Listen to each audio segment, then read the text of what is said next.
In this video, I'm going to discuss the parallel reality interpretation of manifestation with the aid of some scientific concepts. By the end of this lesson, you will gain an understanding of the paradox of 3D limitations, how limitations play a role in our human experience, yet at the same time, our mission is to transcend the very same limitations and expand in consciousness. Now, we are all familiar with law of attraction and its teachings based on The Secret by Rhonda Byrne. We focus on our end desires, hold on to that feeling as if the desire is already ours, and watch our manifestation unfold. This is the basis of all the teachings. So the reality shifting or parallel reality interpretation is just a much more logical way of understanding how manifestation works. In fact, this interpretation appeals to a logical mind a lot more than law of attraction, because the concept of parallel reality is not just a concept in spirituality, but also is an unexplored realm of quantum physics. So one might say that parallel reality shifting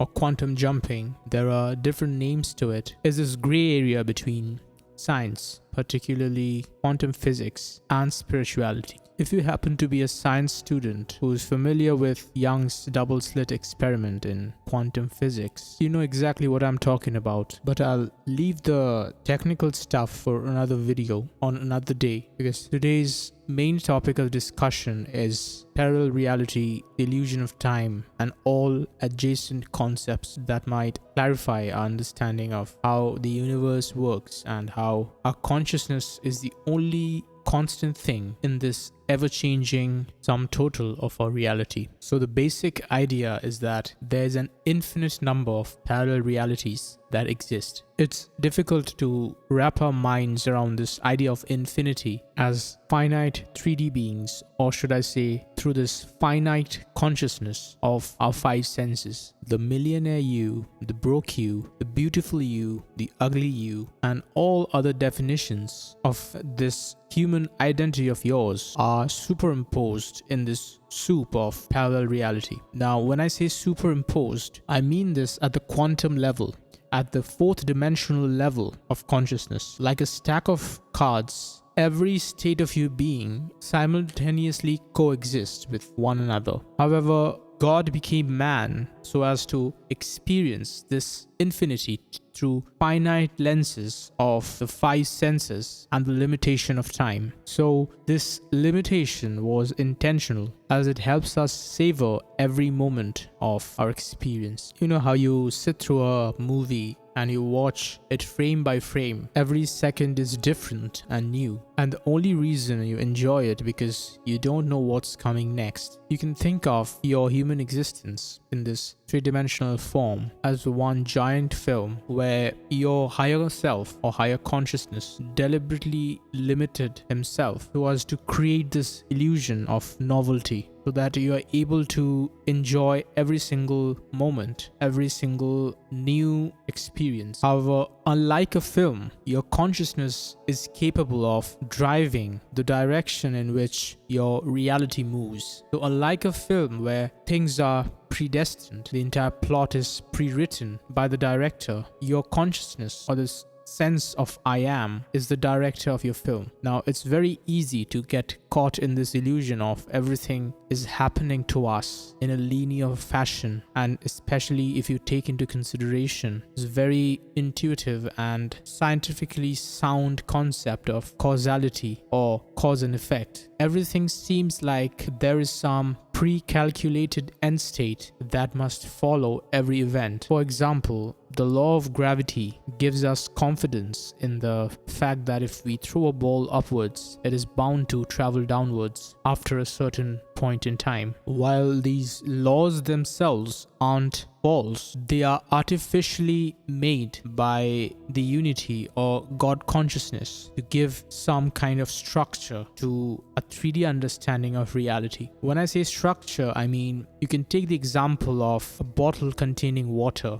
You will notice that the reason the water is inside the bounds of a bottle is only because the walls of the bottle are able to maintain the pressure, the internal pressure of water, and prevent it from flowing out. It's the same thing with the laws of the universe. You see, if there was no gravity, then every single moment of time would have been unpredictable, and that would be too much for our 3D minds to handle. But parallel reality isn't just a theoretical concept. We don't just travel parallel realities when we are consciously manifesting our desires or focusing on the end state and the feeling of it. You are always traveling parallel realities. You see, every single change in your environment, whether it's the ticking of the clock or the flap of an insect's wing or just an ambient noise fading in and fading out from your vicinity, these are you traveling through parallel reality. So motion or any change in your 3D environment is a consequence of you traveling parallel realities. Now, in science, we consider motion as something very real, and perhaps assuming that helps us simplify our overall understanding of our world, because there are far more difficult concepts we must wrap our minds around. But motion itself is not a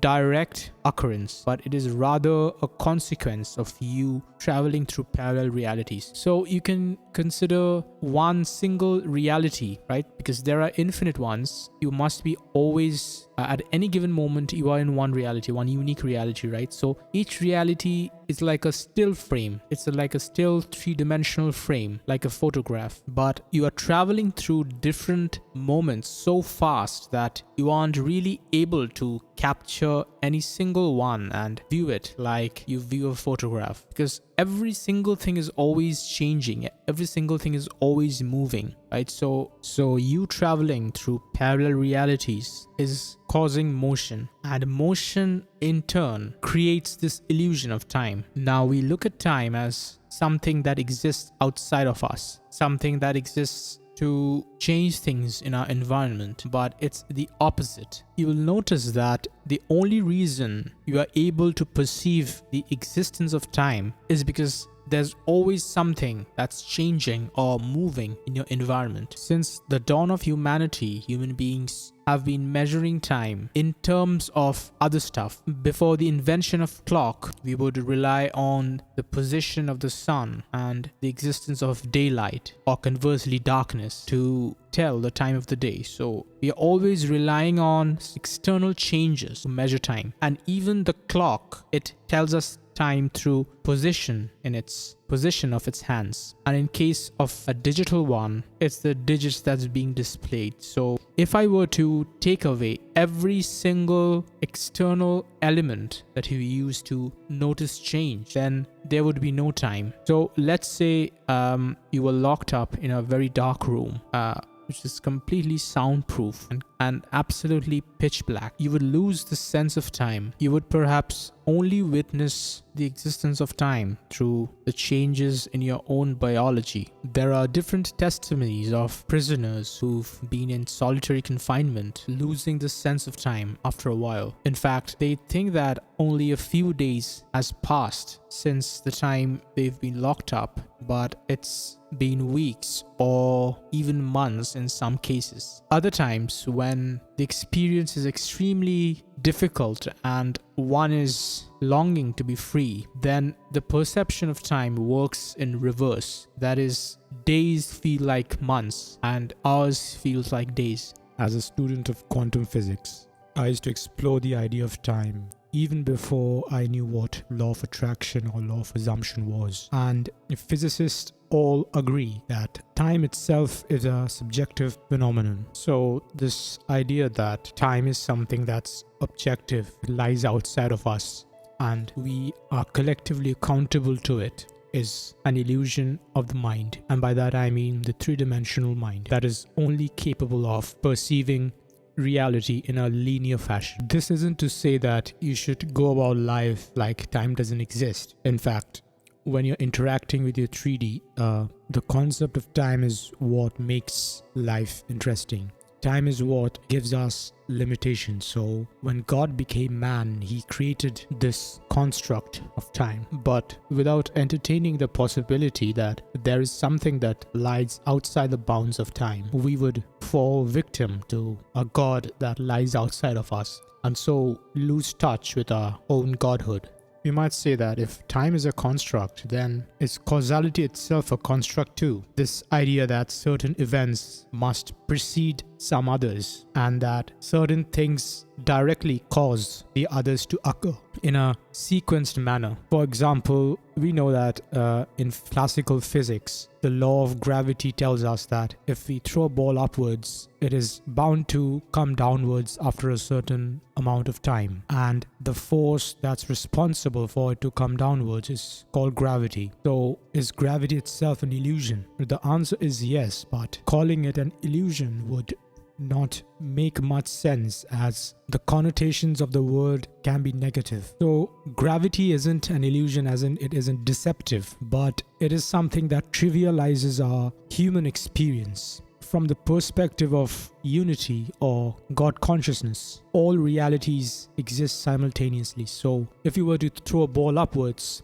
there's a parallel reality where the ball keeps going upwards, breaking the law of gravity itself. Laws of physics and science exist to add determinism to our human experience. God intentionally added these constraints to our 3D experience so as to simplify things. Like I said, since both these possibilities exist from the level of God consciousness, the existence of the law of gravity on top of the law of infinity eliminates the possibility of objects traveling upwards indefinitely at a default. Now, this word default is very important when we are discussing limitation, because in using that word, we are neither invalidating its existence nor are we becoming permanent victims of laws such as this. So, does both gravity and time exist only because we believe in it? And if that's the case, is there a way we can eliminate it? I personally believe that eliminating things of such nature, and by that I mean these very high level beliefs that sort of thread together our human experience, these beliefs that sits on top of the other ones, so to speak. However, it's entirely possible to transcend the bounds of these. There are countless stories of ancient sages levitating and defying the laws of gravity. There's hardly any scientific explanation as to how these people sit suspended in the air for so long. However, most other times, as human beings, we've transcended the immediate and obvious bounds of gravity. The law of aerodynamics is one of the greatest examples. The principle using which birds and aeroplanes remain suspended in the air and glide across the sky, across continents, across oceans, is perfectly compatible with the law of gravity, yet it seems to violate the most classic manifestation of the existence of gravity. We are all familiar with the story of how Newton discovered gravity, the story of apple falling from the tree and hitting his head. Yet aeroplanes seem to do the exact opposite of falling downwards, yet without violating the law of gravity. It's interesting to note how an object is capable of traveling upward in the sky using its own law without violating another one. So we need not violate these top level laws, as we are perfectly capable of transcending them by conceptually understanding and acknowledging the presence of alternate possibilities in the grand scheme of things. As a science buff, I felt the need to discuss these concepts in depth, but for practically utilizing our infinite nature, you mustn't be concerned with the how of things and the low-level details of how the law of infinity works. I'm merely giving you extra food for thought so that you can ponder over this idea of time, gravity, and how it all fits together with the God consciousness and why these limitations even exist in the first place. But when it comes to manifesting your desires, if you really focus on limitations, there's a chance it would directly interfere with the expansion of your consciousness. So the fact that in the grand scheme of things, from the perspective of God consciousness, there are parallel realities where gravity doesn't exist, time doesn't exist. How can we apply this to manifestation? This also means that whatever impossible scenario you're thinking of with regards to manifesting your desires, whether it's a specific person, a job, money, financial freedom, or anything for that matter, you must be aware that there's always a reality where such things already exist. If we were to use our logical mind too much, we will inevitably find ourselves consciously searching for ways how we can bring about our desires. And you'll notice that it won't make much sense, as it would seem to directly violate the existing laws, or rather our very limited understanding of reality. But just like the invention of airplanes, you might stumble upon a very convenient way that weaves everything together in a very smooth and effortless fashion. There's always a workaround your finite mind is not capable of deciphering. Every time you entertain an idea outside the realm of your limited understanding of reality, you are essentially expanding in consciousness from a spiritual perspective. And the only way you can do so is by pushing the walls that limit you, instead of limiting yourself with this idea that the space within these walls is the sum total of what exists out there. So you see how limitations has its own purpose, yet we are supposed to transcend them and challenge them in order to expand in consciousness. You might call it a bit of a paradox, but this is exactly why God became man, so that man may become God.